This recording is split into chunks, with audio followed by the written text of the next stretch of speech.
Riau gitu ya, daerah Riau pasti ke pusat karena berada pada 2 provinsi. Memang ini terjadi segmen ini pas di Provinsi Riau. Itu yang kami pahami sesuai dengan KAK yang sudah kami peroleh dari Utama Karya waktu itu ya.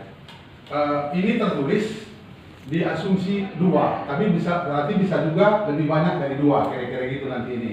Tergantung nanti waktu survei kami lakukan berapa dia, tentunya nanti itu akan kami masukkan dalam dokumen tentang lingkup kegiatan gitu ya. Terus lanjut. Peraturan perundang-undangan yang menjadi dasar hukum penyusunan ada kami tampilkan di sini. Tentu Undang-Undang 32, Undang-Undang PPH, kemudian kalau sudah kita kaji dampaknya, sebenarnya kalau setiap kegiatan itu layak dilakukan bila begini, bila begini, bila begini, kira-kira gitu ya. Tidak ada kegiatan yang tidak menimbulkan dampak, pasti menimbulkan dampak. Tapi pasti ada rekayasa untuk melakukan pengelolaan dampak tersebut, baik dampak positif maupun dampak negatif. Maka bab 7 ini adalah kunci daripada SKKL, Surat Keputusan Kelayakan Lingkungan Hidup. 8. Daftar pustaka, 9 lampiran. Baru hasil ini semua akan kami tuangkan nanti dalam RKRPR sebagai pegangan daripada Utama Karya untuk mengelola lingkungan dari rencana kegiatan yang direncanakan. Tentunya baik pada tahap konstruksi maupun pada tahap operasional. Muatan daripada RKRPR itu adalah pendahuluan, rencana pengelolaan lingkungan hidup, rencana pemanfaatan lingkungan hidup, jumlah dan jenis PPLH yang dibutuhkan, ya, jenis izin PPLH yang dibutuhkan, pernyataan komitmen pelaksanaan RKRPR, terus ada daftar pustaka, kemudian lampiran. Ini adalah sistematika dokumen AMDAL yang terdiri dari POM-KA, AMDAL, RKRPR. Sudah kami tampilkan, walaupun secara garis besar saja. Lanjut. Pelaksanaan konsultasi publik. Nah ini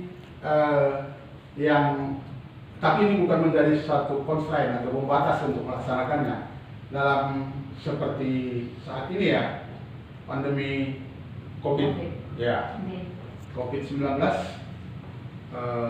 Maka nanti ada kami sebutkan metode-metode yang akan kita lakukan untuk pelaksanaan konsultasi publik ini. Sekarang ini secara umum dulu konsultasi publik itu dituangkan dalam P26 sebagai pedoman teknis untuk penyusunan dokumen AMDAL tadi ya, yaitu kita lakukan konsultasi publik sebelum pelaku usaha mendapatkan izin lingkungan berdasarkan komitmen dari lembaga OSS. Konsultasi publik ini nanti kita lakukan sebelum kita mendaftarkan izin lingkungan berkomitmen ke lembaga OSS. Di dalam apa kita sudah ada ya, di dalam timeline ya. Di dalam timeline sudah kami masukkan kapan kita daftar OSS.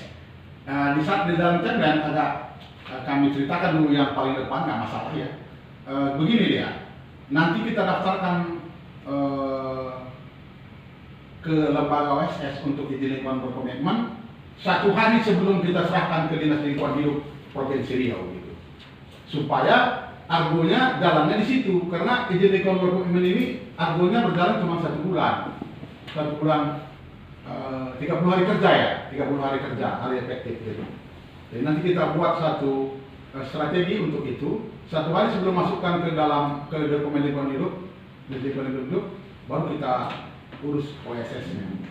Begitu keluar, langsung kita masukkan nanti dokumen POM-KA ke Dinas Lingkungan Hidup dan Kehutanan Provinsi Riau. Sehingga dari situlah terhitung 30 hari kerja. Seandainya ada misalnya dokumen-dokumen ini, tapi bukan membuat ini keresahan pula pada HK, mana tahu ada yang kurang secara administrasi, ya kan? Nah, kami jamin misalnya yang ini nggak kurang, tapi mana tahu ada kurang, masih bisa kita perbaiki, karena waktu kita ada 30 hari kerja. Itu tujuannya tadi, pendaftaran lembaga OSS tidak kita lakukan dari awal atau dari sekarang misalnya. Setelah pelaku usaha mendapat izin lingkungan berdasarkan komen dari lembaga OSS, ini ya. Ini kalau dia ini sebelum atau sesudah ini kita lakukan gitu. Tapi nanti yang ini kita sebelum ya, sebelum kita lakukan pendaftaran kita sudah lakukan konsultasi publik gitu. Ya kan gitu ya? Iya. Ya, konsultasi publik yang dilakukan setelah pelaku usaha mendapatkan izin lingkungan berdasarkan komen dari lembaga OSS dapat dilakukan sebelum, bersamaan dan atau setelah pengumuman rencana usaha dan atau kegiatan. Di sini kami mau menekankan kepada Utama Karya bahwa aspek legalitas daripada penyusunan ini tetap kami jamin sebagai konsultan kepada Utama Karya, sehingga dia tidak cacat hukum nanti izin lingkungan yang terbit pada sebagai produk daripada pekerjaan ini. Lanjut. Pasal 13, bentuk dan cara metode konsultasi publik. Ini sudah biasa ya. Nanti ini semua akan kami ikuti sesuai peraturan ini. Kemudian terus, ini metode yang mau kami usulkan ke Utama Karya. Nanti tentunya dalam diskusi ini akan berkembang. Tentunya ada lagi arahan-arahan yang harus kami akomodir lagi ya, supaya pelaksanaan konsultasi publik ini bisa berjalan lancar sebagaimana yang kita harapkan. Pada era new normal, mekanisme penyusunan AMDAL akan menerapkan protokol kesehatan COVID-19. Ini memang sudah juga akan diikuti dari webinar ya. Webinar yang diadakan oleh beberapa katakanlah pengamat serta ahli-ahli lingkungan melalui internet ya. Kami ikuti, memang konsultasi publik itu beberapa bahan-bahan yang kami peroleh dari sana, kami rangkum ya seperti ini nanti dia kira-kira gitu ya. Dalam hal pelaksanaan konsultasi publik AMDAL pembangunan jalan tol, nanti kita ganti ini segmen ya. Segmen mulai batas Provinsi Riau akan terlebih dahulu berkoordinasi dengan DLK Provinsi Riau perihal kebijakan mekanisme penyusunan AMDAL di provinsi pada era new normal. Selain hal tersebut, rencana kerja dari konsultan sebagai berikut. Setelah kami nanti diskusi dengan Dinas Lingkungan Hidup Provinsi Riau yang akan kami lakukan pada minggu depan ya? Iya. Tanggal 13. Nggak ini, konsultasi dengan ini dulu. Iya. Ya, minggu depan. Nah, ya, minggu depan.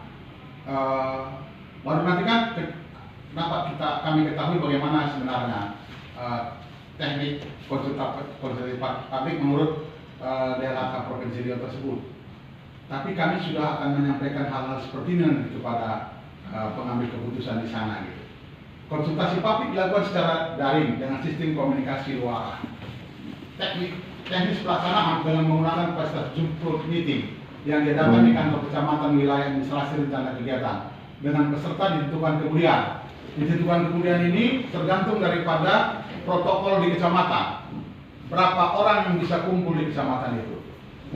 Berapa rupanya jumlah peserta konsultasi publik minimal yang diperbolehkan dalam AMDAL ini? Di sanalah nanti kami akan diskusi dengan DLK Provinsi Riau. Karena ini terkait juga dengan daerah masing-masing biasanya, gitu ya. Dalam peraturan menteri tidak ada disebutkan, tapi peserta konsultasi publik adalah masyarakat yang terkena dampak langsung, masyarakat pemerhati lingkungan, termasuk LSM di dalamnya, kemudian stakeholder lainnya, terus aparat kecamatan dan kelurahan, itu pesertanya. Biasanya ini kami lakukan di tempat lain, kalau dia pada waktu normal, masih bukan new normal, ya, masih normal ya.